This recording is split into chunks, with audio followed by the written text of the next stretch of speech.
Hey guys, the character Igor has been released in China. He has been thoroughly tested. The results came in and his power level is confirmed. So let's talk about him and his teammates one more time. In my previous videos we of course already figured out, right? We here on this channel, we only have to read the kit of the character and we can determine with a very high precision how good this character will perform. And we figured that if you are stuck with such bad teammates, primarily low para, then your own performance will of course heavily suffer from this for obvious reasons, right? If you know a team is only ever as strong as the weakest member on that team. And if your weakest member is low para, then you are screwed.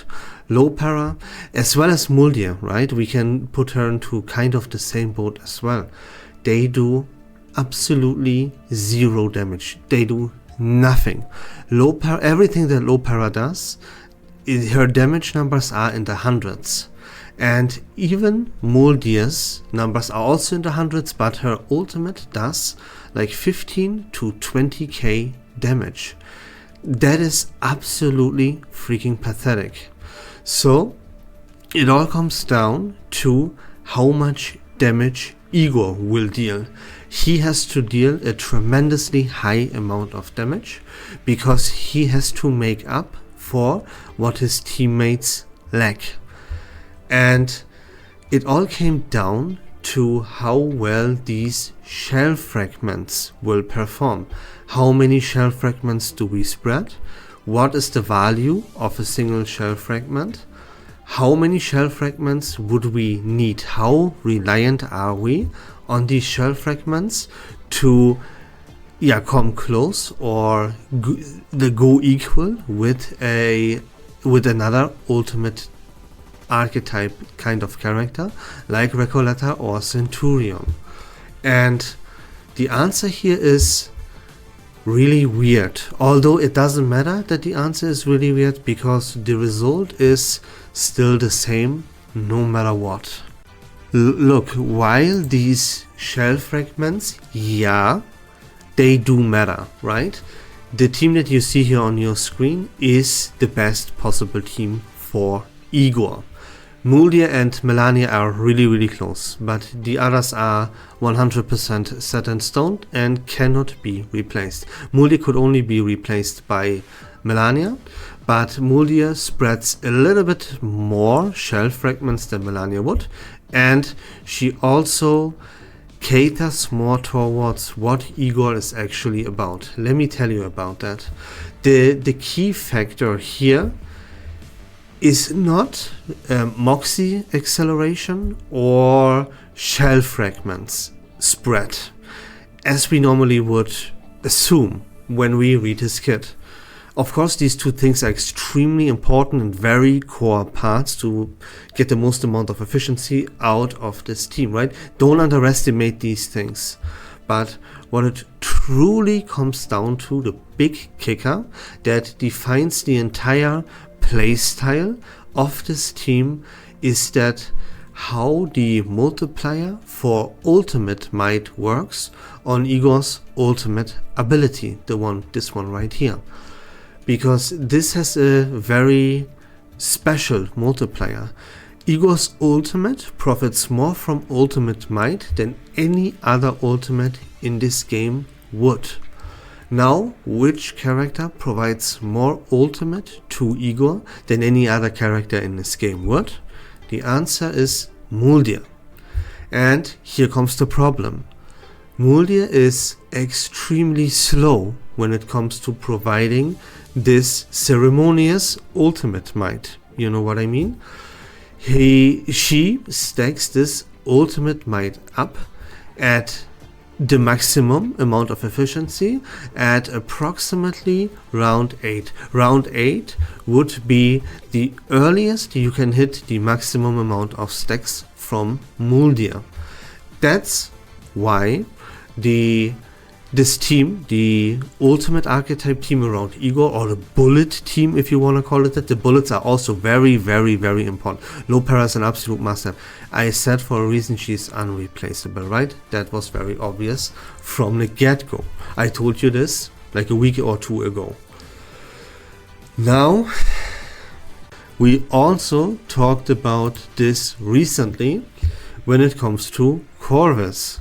I told you in my very previous video that why should you pull for Corvis? Because she's extremely slow. She needs not 8 rounds like Igor, but she needs 12 rounds to fully stack everything up and to fully come online. Sure, once Igor is at round number 8, once Corvis is at round 12 and the team was played correctly and everything is stacked up accordingly, then yeah, these characters hit harder than any other characters in this game would hit. That is absolutely true.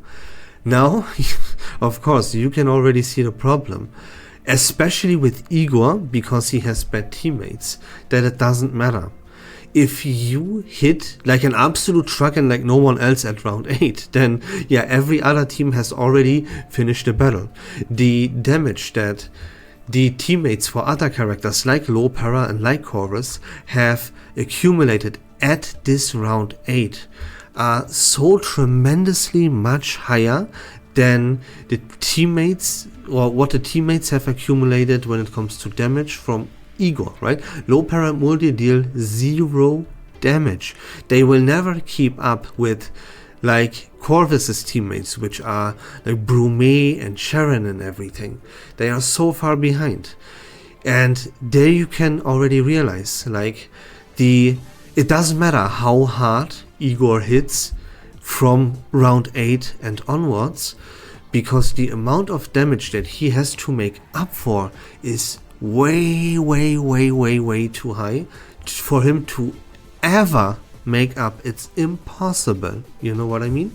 And also, like I told you with Corvis, that characters or entire teams for that matter that are so extremely slow are just complete trash. Well, yeah, I mean, to be fair, there is content for these teams with Main's Bulletin and the Wailing Whirl. And we also very soon get a gameplay mode. I forgot its name, excuse me. But it is another kind of Main's Bulletin type of content, where you can choose the difficulty for yourself though. You will face a boss like it is in Main's Bulletin, but you can assign a lot of different perks to this boss. A lot of different buffs, if you will, can be applied to this boss. So the more buffs you apply, or depending on which buffs you apply, the more and more difficult this boss will get.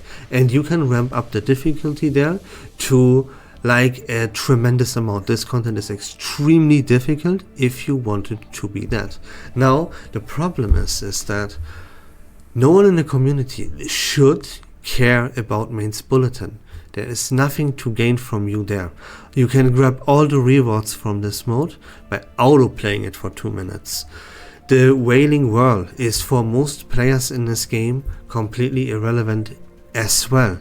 Most of the player base that haven't even reached the Wailing Whirl yet, and it will take them a lot of time until they reach it. And then even if these players or we reach the Wailing Whirl, we don't need characters like Corvis or like Igor in there. We can already beat the Wailing Whirl with a lot of stuff that is already available for us in this game. We don't need these characters for anything, you know what I mean? So that is how Igor's team heavily underperforms. It's even worse than Corvis. The individual character Igor is worse than Corvis, and the team around Igor is worse than the team around Corvis. And Corvis is, for like 99% of the player base, or yeah, let's be generous and say 90% of the player base, a must skip. So yeah, you know where where this goes with Igor. If you are worse than Corvis, I mean, you are a must skip. That is like even more glaringly obvious than it would be with Corvis.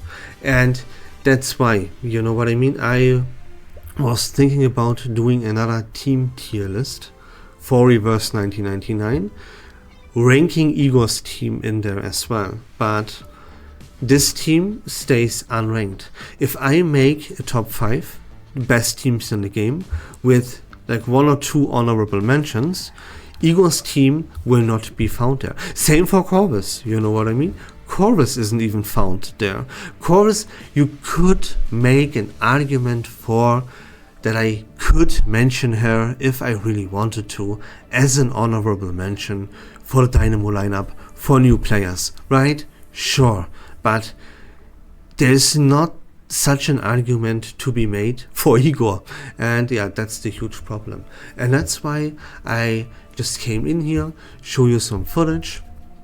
So yeah, you can see this on your screen for yourself. If you want to pay a little bit of attention to it, see it with your own eyes, and just tell you about the team, tell you about how this whole thing around Igor turned out. And that's about the video, guys. Igor and his team are complete garbage, not worth even talking about. You will be way better off pulling for Afterglow, pulling for Brume, getting this team run, the Dynamo team, with Anionala Brume or with Corvis, right? If you have Sharon, you are way better off pulling for these characters instead of investing into Igor or the rerun, or maybe on global it will even be a scam banner with Muldi in there. Like, forget about all of this crap. Sure, what could help this team out a little bit is Low Para's Euphoria update, but then yeah, you are still stuck with Muldi. So I mean, honestly, just forget about this team, bury it deep under the ground, and if you want a team like this, go for Corvis. And that's now truly about it for this video, guys. I hope this was fun and informative. If you like Reverse1999 content in general, please consider leaving a follow on my channel. I would really appreciate it. But until next time, take care of yourselves, have a great day, and we love this game.